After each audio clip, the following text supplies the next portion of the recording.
Glazing Vision are the world's largest manufacturer of flat roof glass roof lights, from luxurious sliding roof lights to our flush glaze roof lights. We always look at the ways that we can improve our products, our culture.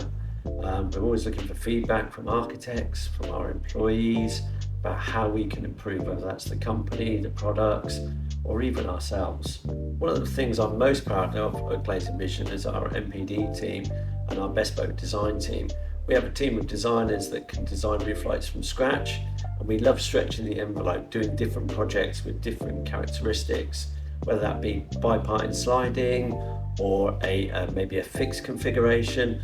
Our new product development team are not only looking at new products, but they're also looking at our existing product range, how we can make them better, how we can manufacture them better, how we can just make sure that we stay ahead in the marketplace. The upgrade to the Skydoor 2 came about by actually discussions with clients, looking for bigger sizes, but also looking at different ways that we can open the product. So actually being able to side hang it on a pitch is one of the most benefits that customers are going to get out of the new product, as well as the large sizes that we can do. Also, the new motors are extremely powerful, so they cater for different glass specifications, which will help when we're looking at different projects that we need to use the Skydoor on.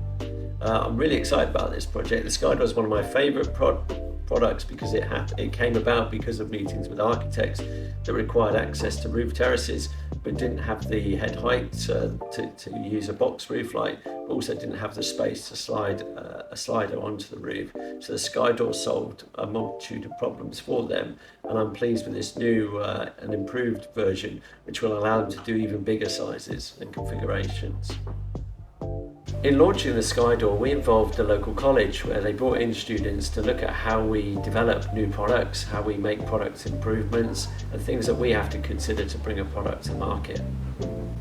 One of our main company ethos is about bringing light, air and space into buildings. It's what we train our technical specification managers to look at light, air and space in all buildings.